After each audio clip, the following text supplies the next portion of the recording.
Salam, perkenalkan nama saya Eni Talan, mahasiswa IAKN Kupang, kelas B semester 3 jurusan Pendidikan Agama Kristen. Baik, di sini saya akan memperkenalkan teman diskusi saya. Baik, terima kasih Kak Eni. Nama saya Frederika FK Kaja. Di sini kami berdua akan berdiskusi Dengan judul Perusakan Tempat Ibadah Pelanggaran Sila Pertama. Salah satu contoh yang nyata yang terjadi pada kasus perusakan tempat ibadah yang terjadi di Indonesia, yang mana kita ketahui bahwa tempat ibadah merupakan tempat yang berhubungan dengan Tuhan, dan kehendaknya kita saling menjaga tempat ibadah tersebut, bukan malah merusak yang sudah dibangun sejak lama. Sesuai dengan sila pertama yang berbunyi ketuhanan yang Maha Esa, yang mana kita katakan sesuai dengan sikap ketuhanan yang harus kita terapkan dalam kehidupan sehari-hari, apalagi sesama umat beragama kita. Kita harus menciptakan sikap yang rukun dalam kehidupan sehari-hari tanpa membedakan yang lain walaupun berbeda agama, sesuai dengan kata Bhinneka Tunggal Ika, yang artinya walaupun berbeda-beda tetapi tetap satu jua.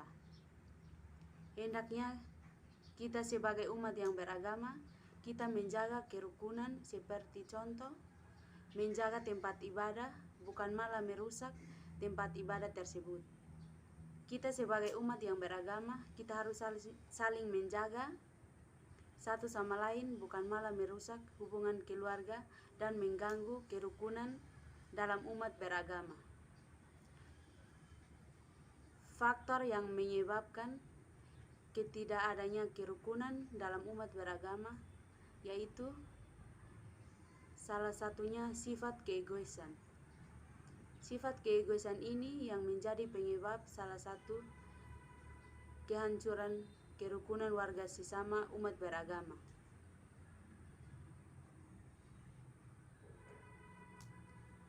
Sebab masing-masing individu mempertahankan keegoisan mereka tanpa memikirkan orang lain yang ada di sekitar lingkungannya. Kurang kesadaran dalam hidup bermasyarakat dan bernegara merupakan salah satu kecerminan yang dapat merusak moral, terutama remaja pada zaman sekarang. Remaja zaman sekarang kurang memperhatikan lingkungannya. Mereka hanya mementingkan sifat. Mereka tidak menjaga ketuhanan bangsa. Mereka masih berpegang pada diri sendiri. Sesuai dengan ideologi negara yaitu Pancasila, perusakan tempat ibadah di mana letak sikap ketuhanan para umat yang sanggup merusak tempat ibadah tersebut. Sikap itu merupakan sikap toleransi sesama umat beragama. Kita yang menganut ideologi Pancasila seharusnya kita harus bersikap atau berbuat sesuai dengan nilai yang terkandung dalam Pancasila, bukan menghancurkan negeri sendiri dengan hal seperti ini.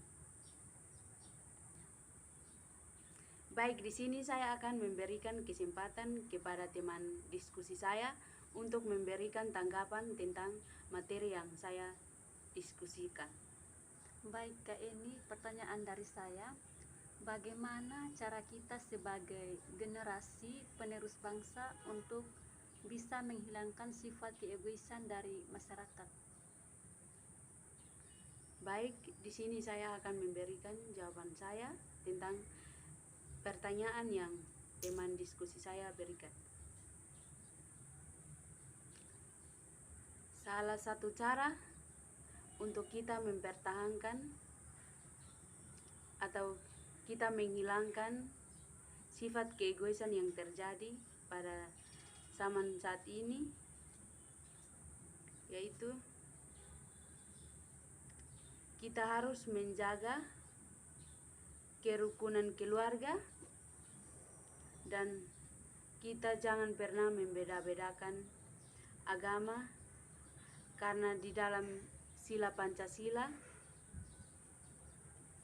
atau kata Bhinneka Tunggal Ika, walaupun berbeda-beda tetapi kita tetap satu.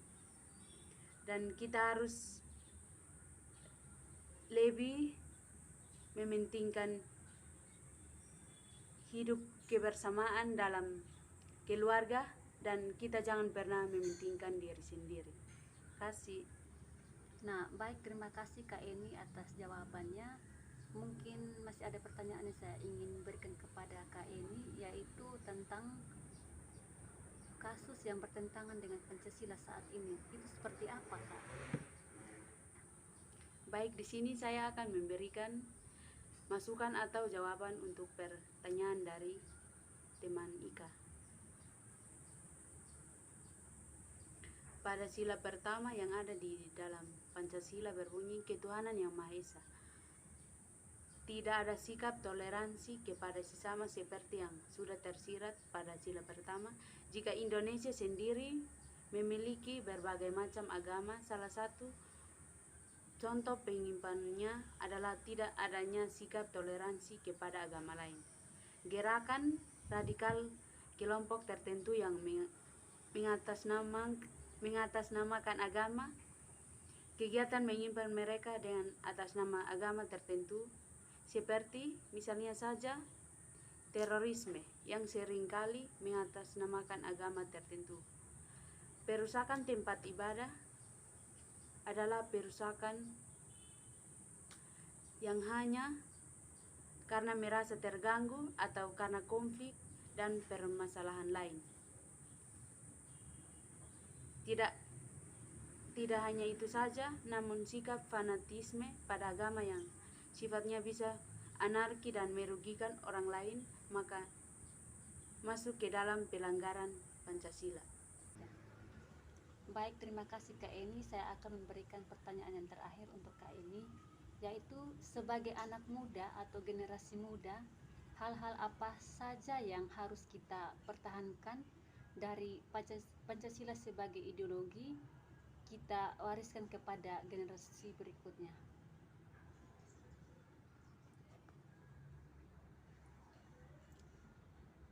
Contoh hal kecil yang harus kita terapkan atau tinggalkan untuk generasi berikutnya, yaitu kita sebagai pemuda dan masyarakat, kita harus menerapkan sila-sila yang terkandung dalam Pancasila dalam kehidupan sehari-hari dengan menjadi pribadi yang adil dan bertanggung jawab, saling membantu, dan gotong royong menjalankan syiar agama dengan baik dan benar, bijaksana dalam mengambil keputusan dan mufakat dalam beragama. Oke, baik, terima kasih Kak Eni atas jawabannya. Sekian dari hasil diskusi kami. Terima Terima kasih. kasih. Salam. Salam.